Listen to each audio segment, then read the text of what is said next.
It's a brand new season of the Golden Bachelorette, and with night one always comes the big season preview. And this time, I think we've already got a great bit of evidence to point us towards who's going to be making it to the end with Joan and potentially getting that final rose. So if you're new to these videos, there's really only one rule here. Please, no posting any outright spoilers unless you can back it up with sleuthing, and a link to the full preview is in the description. Let's take a look. This season on the Golden Bachelorette. In this journey, you get a second chance at life. And the second chance could be as good as the first one. Or even better.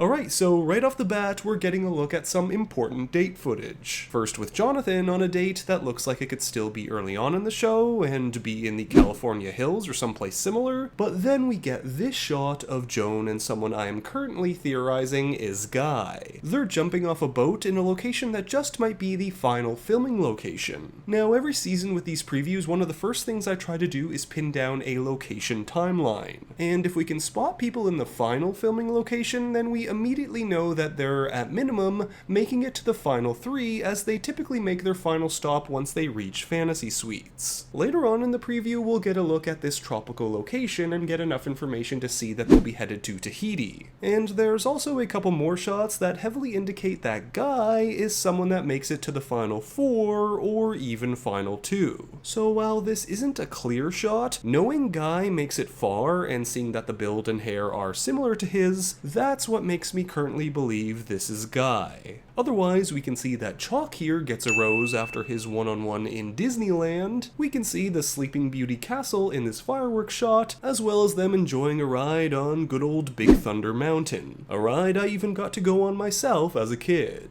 Now, since this is in Disneyland, California, this date could seemingly be from any point in the show. And I honestly don't even know what they're going to be doing with the travel for this season. For all we know, they're staying at the Bachelor Mansion all the way up to hometowns. We do know there's a date in Vegas ahead, but that could technically be a day trip, right? What is it, a 1 hour flight, maybe a little bit more? That being said though, Chalk is the other guy with some endgame footage to come, so regardless of when this date happens, he's one to watch. Moving on. I don't want someone to get over it, I want someone to stay young with.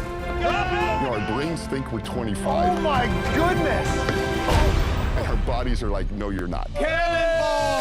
Alright, so before we head into this moment, possibly one of the biggest points of drama all season, we get a look at a couple of group dates. One being a kickball game, as the show always has to have a competitive sports date, and judging by the amount of guys left in this shot, this looks to be happening in maybe 2 episodes. But then there's also this bowling shot at a Lucky Strike Bowling that I want to point out just because of the number of guys we can see here. So on this date, there are 5 men, meaning theoretically, we could be looking at a top 7 over here, with 2 other guys on the one-on-ones for the week. Starting here, we see Jordan, the, nervous guy from night 1, Jonathan, I think this is Guy, as we get a look at his face briefly in this shot, there's Pascal, and if we go a couple of frames further, we can see Chalk. So hey, we might have a look at 5 of our top 7 or 8 or maybe 6 here. This could be right before hometowns for all we know. Now, I suppose it's also possible that this is next episode and we're looking at one of 2 group dates or something, but knowing Chalk and Guy are going to be making it far and both are here is quite interesting. But let's keep going. I feel like Jack is just here for the cannonballs. We're all having a great time, but at the end of the day, we're all here for a second chance at love. Oh, and there's a Golden Bachelorette prom, too. And are these actors, or do you think they actually crashed someone's real-life prom? But yes, the big drama point of the season is Jack. He won't stop doing cannonballs in the pool. Also, truly wild that they threw in an actual reference to the zipline meme. I feel like you're just here for the zip line. What? but this is the nature of the golden version of the show. Drama is not the same here. Is this going to be an actual thing? Who knows? But Jack's on vacation, and hey, enjoy it while it lasts, buddy, cause it won't be long. Otherwise, we have yet another Bachelor strip show, and, well, I'll take this over what we had to witness with Jen a couple of months ago. Oh, and also King Charles receives the adoration of his loyal fans, as he should. Is he going to be the game-winning hero for Kickball? I, for one, never had a doubt in my mind. Moving on. I feel like one of these men could be the next great love of my life. Finding love is something everybody hopes for. I want that perfect feeling again. I love you, Mark. John told me before he passed away that he wanted me to find somebody, and he truly meant it. Okay, hold up. Was that really an I love you, Mark? I don't know, something feels a little off here. For one, we don't actually see Joan mouthing the words, so we can't fully trust it. It's also giving us a lot of free information out of nowhere, and for someone that I think production has incentive to, what's the word? Promote. Mark has a lot of fans from his time on The Bachelor with Kelsey and Joey, and a lot of viewers were hoping to see him on this show. So I wouldn't put it past production to up his stock in the preview to get people who know him already more invested in the show. I don't know, something's telling me there's more context to this. Maybe it's that there's not a whole lot of Mark date footage in the previews, but I don't think he's even going to be getting a hometown. Now, men that do have a better chance include First Impression Rose recipient Keith on a date in a vineyard, and Pascal on this Vegas luxury date, complete with an airplane ride suggesting that, yup, the Vegas date is a day trip. They even get a private concert from none other than Wayne Newton, so maybe all that travel budget went into Tahiti and this date, and so they're spending the rest of the time at Bachelor Mansion. Alright though, we're about to head into the middle of the preview, which is usually the drama section. However, this season of drama is a bit different. So, let's take a look. I still feel this guilt. People keep asking me, are you 100% ready? And I keep saying yes, but I'm not really. Okay, so normally at this point we'd get into all the man fighting or people who might not be here for the right reasons. Instead, Joan is talking about her struggle to find happiness for herself while balancing the memory of her late husband. And yeah, maybe Jack being too focused on the fun of the experience and not Joan is a thing. Maybe guys like Pascal, who are so confident and charismatic, could get on the nerves of others like we'd probably see if this were a season of The Bachelorette. But this is the golden version of the show and things are different here. The struggle this time is going to be stuff like this. Joan, and probably a lot of these other men as well, feeling unsure about doing this thing for themselves while honoring their late spouses. And I don't know if I ever will be because John was a huge part of my life. She probably wants to walk away. Have you considered the possibility that your guy is not here? Okay, Gary, come on. I mean, I know we're not seeing the full conversation here, but really? That's the clip they throw in? Yikes. Good advice, friend, good advice. Anyway, here's another shot of Tahiti, and this through line of being ready or not seems to be the driving conflict for the season and what they'll focus on to up the stakes instead of stuff like a whole bunch of man drama. So, let's keep going. I'm sorry. This isn't easy, because you feel like you have to step away from another life to enter a new life. Don't lose track of John, ever. I know you won't. I'm realizing I don't have to mourn the rest of my life.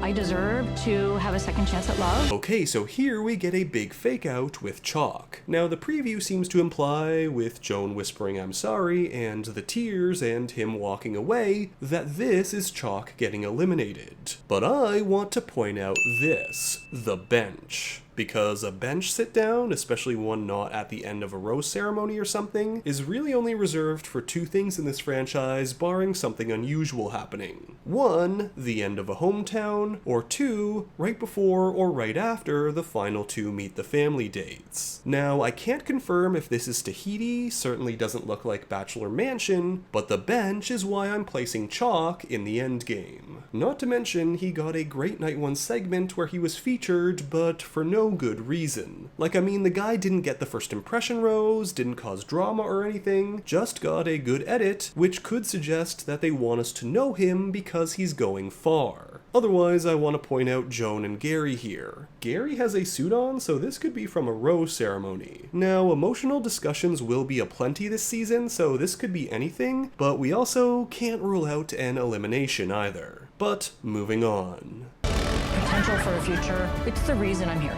It's the renewed hope. Every day I wake up and I think about my wife, and I'm not over that loss. There could be a future with us. But there's a hole, and I'm trying to fill it. And now we're back into the uplifting part of the preview where the men are all supporting each other and we're peppered with a few date shots like here in Tahiti and also here with Jordan, which could be a snowy themed one-on-one, but also we can't rule out maybe a potential Chicago Christmas hometown date with fake snow inside because it's actually the summer? I also tried to zoom in here to see if there's any clear shot of who this is. Right now there's nothing definitive, but I'm leaning towards Chalk or maybe Jordan based on the hair and the build. We'll see, but let's keep going. I've fallen for you. This journey isn't just about me, it's about people like me everywhere. This hummingbird comes up. It's like my wife was there and she's saying this is right. Yes, it is right for you to be your mom. And more wholesomeness even from the uber-confident Pascal. This is the Golden Bachelorette. You know, there's hope in the air this time around. But the real information comes from this sit-down with Guy, because it's another bench moment that could be a hometown, could also be in the same location as this shot, which would imply a final two meet the family date. Again, nothing 100% definitive, but it's the strongest evidence we've gotten so far, so I'm running with it for now. But alright, let's now get to more stuff that's going to make me weep. The risk is worth the reward. In 1981, my heart was broke. Then I knew she was gone. In 2024, you have helped my heart heal. I don't know if this is fate or good luck, but I feel like the luckiest person in the world right now. And yup, weeping. So Jonathan looks to be crowned prom king at that prom date, and I don't think it's a shock to see that there's going to be a lot of moments where Joan and the guys will be opening up about the losses and pains from their lives. So get the tissues ready, we've got a ride ahead of us. But let's now finish this preview off and talk about the final four and final rose picks. I've only been in love with one person. More than one now. So there the preview ends, on Joan stating that she's now in love for the second time in her life. First with her late husband John, and now with someone here. So who is this guy? Well, first let's go over who could be in the top four and getting a hometown. Now here are Joan's men. I'm gonna circle all the guys featured romantically in some way during this preview. That leaves us with only 7 men. Chalk and Guy I'm already putting right into the top 4, so there are 2 more spots. As for Mark, well, I'm not sure I buy him being an endgame pick, as he's simply on no date footage whatsoever. We just get that random I love you, which, if real, might not even be a romantic statement. He's also not present in this shot, which yes, he could be out on a one-on-one that week, but I'm still going to be removing him from consideration. Same goes for Keith, who really only has this date shot shown to us, but hey, it's at least something. Otherwise though, he's missing from the previews. Now, Pascal I have trouble with. I'm not sure what to think of him, and he does seem to get dates and go a distance, but so does Jonathan, and he's been featured quite a bit as well. I'm actually going to round out the top 4 with Jonathan and Jordan. Now as for the final pick, well, that's more of a gut decision at this point. But I will say that, after looking at this preview and looking back at the first episode, Chalk being highlighted for a feature moment despite not being impactful on the first episode is the closest thing to a final pick at it I can think of. So he is my current selection for Joan's final rose. Of course, Guy or Jordan or Jonathan and a few others who were shown a little less and more sporadically in the first episode could be an indication of a more subtle edit to try and mask